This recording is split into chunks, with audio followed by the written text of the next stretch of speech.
Hey guys, this is my giant trance electric bike again. I did upload a video when the bike was brand new, less than a year ago, and in this video I'm gonna explain you how I like the bike.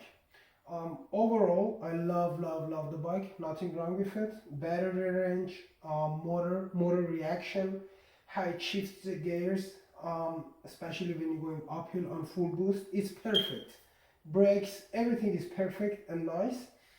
um, the only problem that I had with this bike and my last bike, which was giant electric trance XE, I can't remember the name, plus 2 or 3. I have some video actually about that bike in my YouTube channel you can watch. Yeah, I had the same problem on that bike, but it wasn't as bad as this bike. On this bike, the squeaky noise was the problem. It started after 100 kilometers that I did ride the bike. The problem started, the noise came up and it was quite annoying. I did take the bike back to the Giant Center in Sydney, and in here they couldn't fix it. I don't blame them because it was a very complicated problem. So what I did, because I am a mechanic, I took the bike home on weekend and I made time on it. I spent 2 days, nearly 20 hours, 10 hours each day, till I could find the problem. First, I started with old bolts. I torqued them up. As you can see the number on the bolts, I did all that, took the bike outside, still noise is there. I took it inside, and as my last step, I went to the motor, because the motor was the only place that I haven't touched at that time.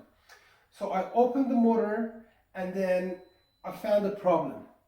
Now I'm going to take the bike out, put it upside down for you, well not now, tomorrow, and explain you what exact problem was and how I fixed it. But now I'm going to explain you very quick. Because the motor actually slides into the frame, so frame that Giant makes has a gap, but the gap is a bit wider than motor.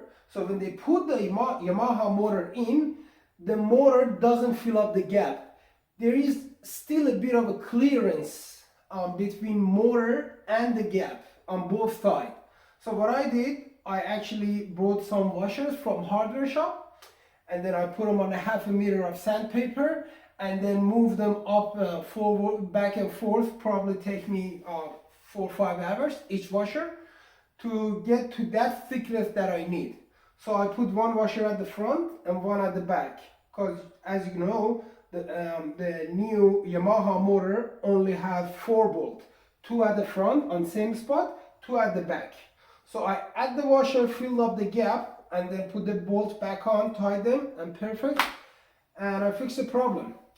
So tomorrow I take it out, put it upside down, and explain you what the exact problem was. Alright, I put the bike upside down. I normally don't do it, but I did that this time to record the video.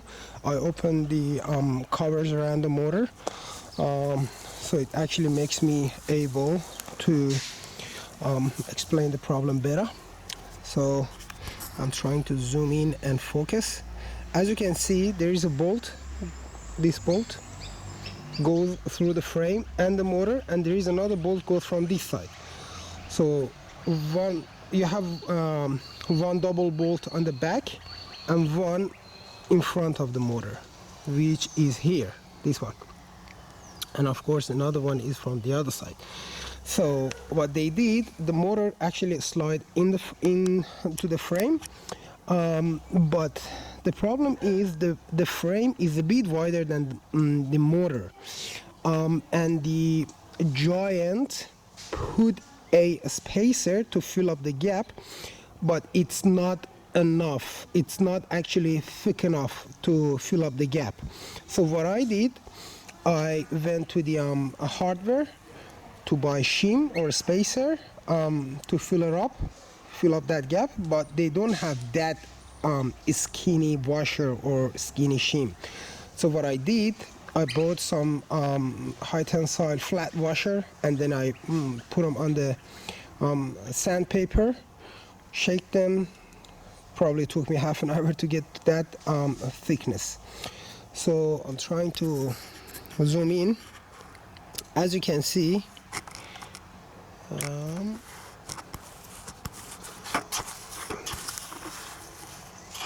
yes, this is the motor and this is the frame. Bolt from the other side goes in, and then you have motor, and then on this side you have the spacer that Giant put in, that one.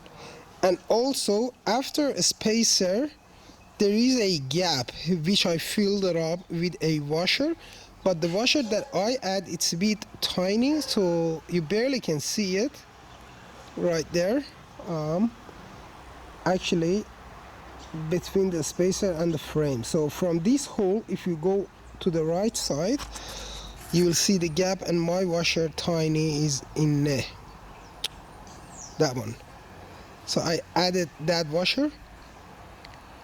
And then from the on the front side, I did the same thing in here. I'm trying to focus the camera.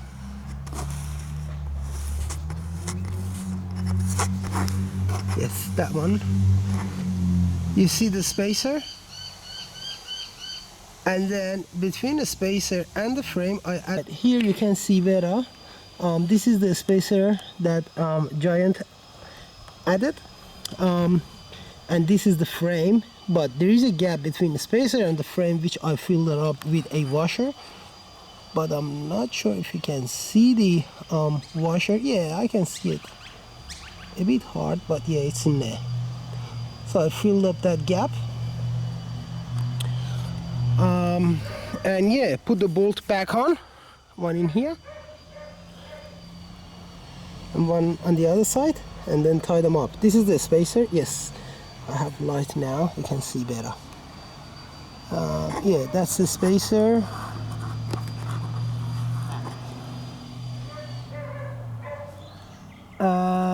You actually can see my washer now in there, very tiny.